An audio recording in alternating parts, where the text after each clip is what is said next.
Hey everyone, today we are going to talk about hexokinase and glucokinase enzyme, and most importantly, the importance of this enzyme in regulating blood glucose level. So as I have talked before in my previous video that both hexokinase and glucokinase enzymes are isozymes, and because these enzymes carry out the same reaction which convert glucose into glucose 6-phosphate.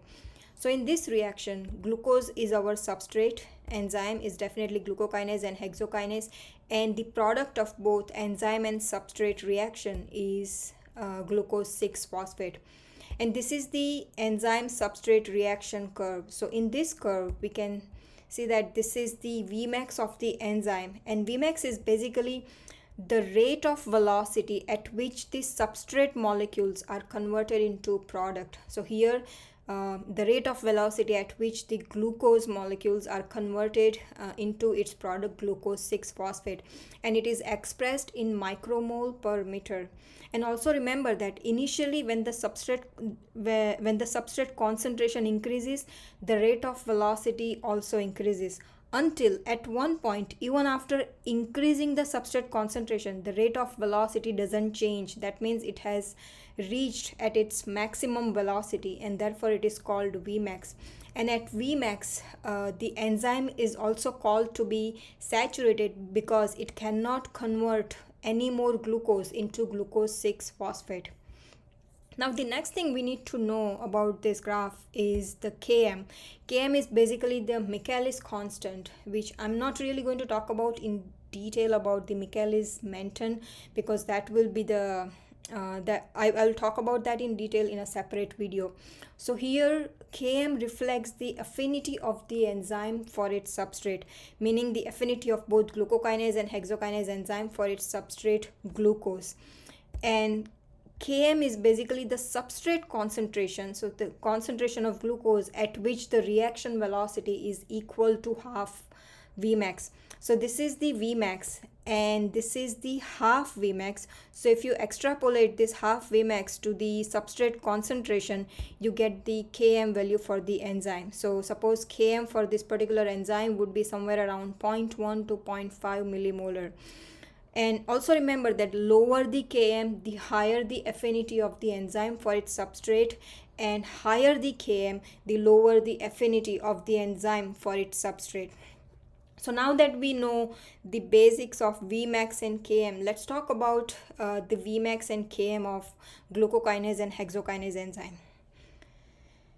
So the first thing we are going to talk about is the hexokinase enzyme, and most importantly we need to know that this enzyme is expressed in the peripheral cells or tissues except for pancreas and liver. So this is the reaction curve for hexokinase enzyme, and the Km of hexokinase is 0.1 millimolar. And this low Km indicates that the hexokinase enzyme has higher affinity for its substrate glucose, and this low Km permits the efficient phosphorylation and subsequent metabolism glucose even when the tissue concentration of glucose is very low, which is as low as 0.1 millimolar. Indicates that the enzyme is active under really very low tissue glucose concentration, and additionally it also indicates that the enzyme is active all the time in peripheral cells and tissues. Now let's talk about the enzyme glucokinase. Glucokinase is only expressed in liver and pancreas, and this is the reaction curve for glucokinase enzyme, and the Km for glucokinase is 10 millimolar, which is 100 times more compared to the Km of hexokinase enzyme. And this higher Km indicates that the glucokinase enzyme has lower affinity for its substrate glucose, and this also means that when the tissue glucose concentration are low, this enzyme is not active. It is not able to convert glucose into glucose 6-phosphate, meaning that the enzyme is only active when the tissue glucose concentration reaches 10 millimolar, and this high concentration can be only achieved when we consume really high carbohydrate-rich meal. So, in other words, the enzyme is active in the presence of plenty of glucose, such as after carbohydrate-rich meal. So now, just to summarize, that hexokinase has low Km, which indicates the high affinity for the substrate glucose. Also indicates that the enzyme is always active because it can even convert glucose into glucose 6 phosphate in the presence of very low glucose concentration. Whereas on the other hand, glucokinase enzyme, which has really high Km, meaning that it has a low affinity for the substrate glucose and it is only active in the presence of plenty of glucose. So now let's talk about the Vmax of hexokinase and glucokinase enzyme. So here we have a plasma membrane, and this is the cytosol, and this is the GLUT transporter, which can transport glucose from extracellular space into the cytosol. And this indicates this is the enzyme, this is the substrate, and this indicates where the enzyme is bound to substrate. So this is the Vmax of hexokinase. As you can see here, that the Vmax of hexokinase is very low, which indicates that the enzyme has low capacity. That means it cannot convert too much of glucose into glucose 6 phosphate. So here you can see that all the enzymes are bound to substrate. So once the enzyme converts the substrate into its product, it is no longer able to convert more glucose into glucose 6 phosphate, meaning that enzyme has already reached its maximum capacity. That also indicates that the hexokinase enzyme saturates very early, only able to convert small amount of glucose into glucose 6 phosphate because it is a low capacity enzyme. On the other hand, for glucokinase, here you can see that the concentration of substrate is higher compared to the concentration of substrate in the hexokinase enzyme, because glucokinase enzyme is only active in the presence of plenty of glucose, which is achieved after carbohydrate-rich meal. So this is the Vmax of glucokinase, and you can see here that high Vmax of glucokinase indicates that the enzyme has higher capacity of converting glucose into glucose 6 phosphate. So right now you are seeing that the amount of enzyme bound to substrate is equal in both hexokinase and glucokinase enzyme. However, there is one important difference in terms of the capacity of these two enzymes. For instance, for glucokinase enzyme, suppose the first substrate comes and bind to the enzyme, and then it will result into the product 1. However, once the first substrate binds to the enzyme, it is going to further enhances the affinity of the enzyme for its substrate. So then the next substrate comes and bind to the enzyme, and then it will then result into the product 2. However, this product 2 is going to further enhances the affinity of the enzyme for its substrate, and that will result in the binding of substrate 3, which will result in the product 3. So every time the substrate binds to the enzyme, it is going to increase the it is going to enhance the affinity of the enzyme for its substrate further. And that also means that the enzyme doesn't saturate early, or the glucokinase enzyme doesn't saturate early, and it is able to convert more and more glucose into glucose 6 phosphate. So this is the biggest difference between both hexokinase and glucokinase enzyme. So low Vmax indicates low capacity. That means for hexokinase enzyme, low Vmax, low capacity indicates that it is only able to convert small amount of glucose to glucose 6 phosphate because the enzyme saturates early. Whereas for glucokinase, because it has high Vmax, it is a higher capacity enzyme. It is not going to saturate early. That means it is able to convert more and more glucose into glucose 6 phosphate. Now let's talk about the importance of this Km and Vmax of both hexokinase and glucokinase enzyme in terms of how that will help in regulating blood glucose concentration. So suppose here we have glucokinase enzyme which has high Km of 10 millimolar and high Vmax. So we know that glucokinase is heavily expressed in both in liver and pancreas. So let's first talk about liver. So in liver, suppose after taking carbohydrate-rich meal, there is an increase in blood glucose concentration, and that will quickly equilibrate the glucose concentration in the hepatocytes. That means in the liver cells. So once the glucose enters into the cytosol, the glucose is converted into glucose 6-phosphate with the help of enzyme glucokinase, and glucose 6-phosphate is then converted into pyruvate, and pyruvate is then subsequently oxidized to synthesize ATP. However, if too much of ATP is synthesized compared to the oxidative capacity of the cells, then in that case the glucose 6-phosphate then convert glucose 6-phosphate will be then used to synthesize glycogen or fatty acids, meaning that glucose can be stored as glycogen or fats in the liver. And that is one way that a liver actually help in maintaining blood glucose concentration, either by consuming glucose by synthesizing ATP, or storing glucose as glycogen or fats in the liver. Now let's talk about in pancreas. So after the glucose concentration increases in the cytosol, it is going to be the same thing. Glucose is going to be converted into glucose 6-phosphate with the help of enzyme glucokinase.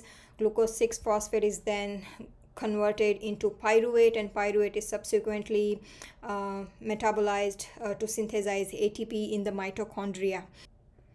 And if the too much of ATP is being synthesized, this will result in the increase in insulin secretion from the beta cell of the pancreas, and this will an increase in the insulin secretion eventually decreases the blood glucose level decreases the blood glucose level after having the carbohydrate-rich meal.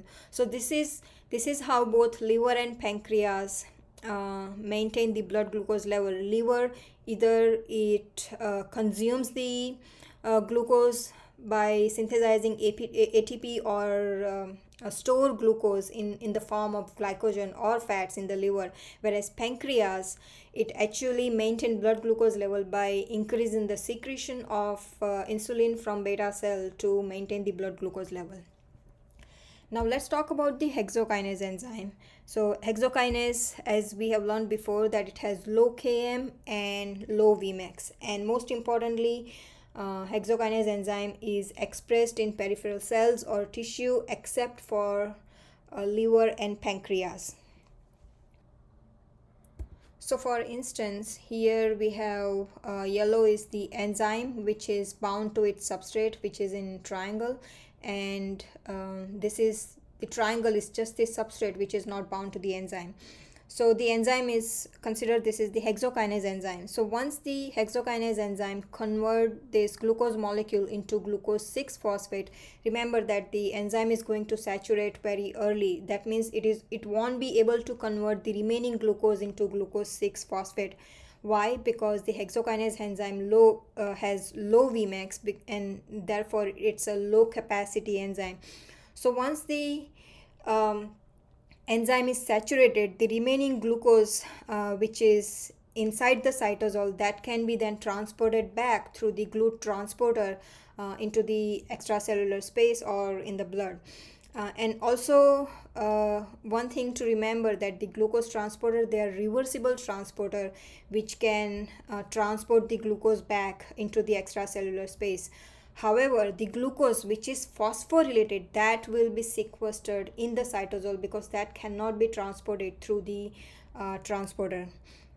And the reason for transporting glucose back into the extracellular space, that this glucose can then be used by other peripheral cells or tissue which need to synthesize energy in the form of ATP.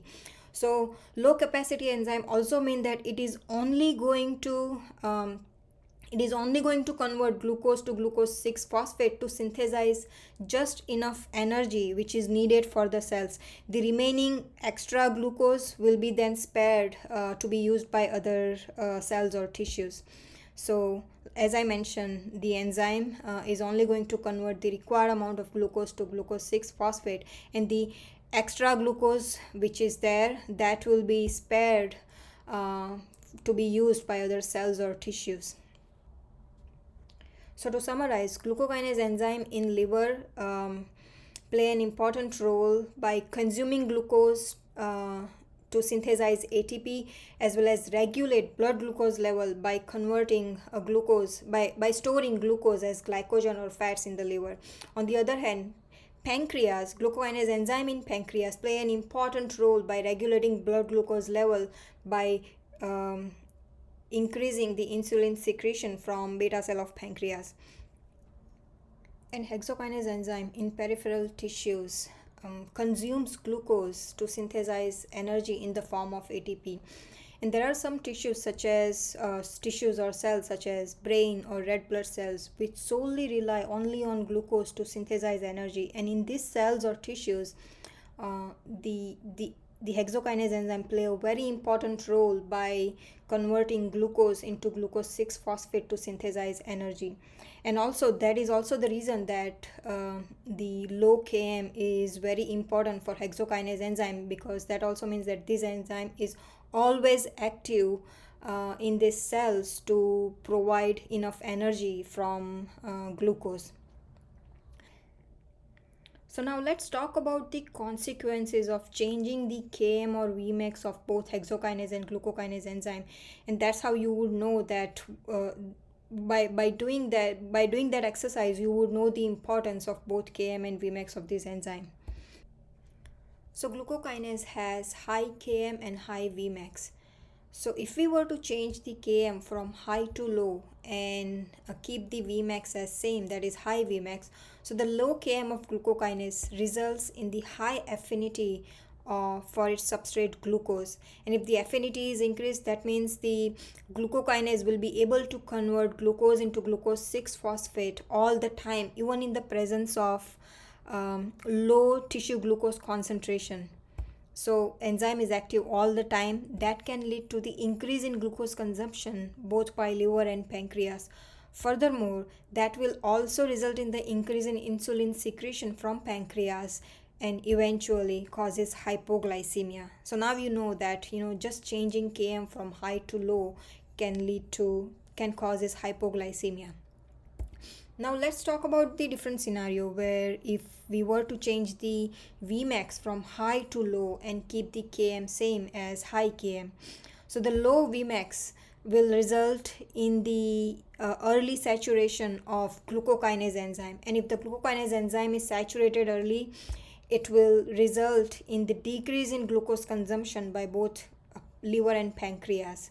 Furthermore, the insulin secretion from pancreas is also reduced, and that can cause hyperglycemia because the increase in the blood glucose level which is achieved after carbohydrate-rich meal won't be able to clear out due to the low insulin secretion, and that can lead to hyperglycemia. So now we know that if the changing Km from high to low can cause hypoglycemia, whereas changing Vmax from high to low can result into hyperglycemia. Now let's talk about the hexokinase enzyme. So hexokinase has both low Km and low Vmax. So if we were to change the Km from low to high and keep the Vmax as low, that will result in the lower affinity of the enzyme hexokinase for its substrate glucose. And lower affinity means that it is only able to convert glucose into glucose 6 phosphate in the presence of plenty of glucose. And that can lead to the decrease in glucose consumption by peripheral tissues, and that will result in the hyperglycemia. On the other hand, if we were to change the Vmax from low to high and keep the Km same as low Km, that would result in the high capacity of enzyme. That means the enzyme does not get saturated early, and because of that, the glucose consumption by peripheral tissues will increase, and that can lead to hypoglycemia. So Now you know that hexokinase, when the Km is changed from low to high, that can cause hyperglycemia, whereas Vmax, when it is changed from low to high, that can result into hypoglycemia. Yeah. So this is the importance of both Km and Vmax of both glucokinase and hexokinase, and how these enzymes play an important role in consuming glucose to synthesize energy in peripheral tissue, as well as to maintain blood glucose by both liver and pancreatic glucokinase enzyme. So I hope this video helps you to understand the difference between glucokinase and hexokinase enzyme, and if you do, please like and share the video and subscribe the channel. Thanks so much, and I'll see you soon.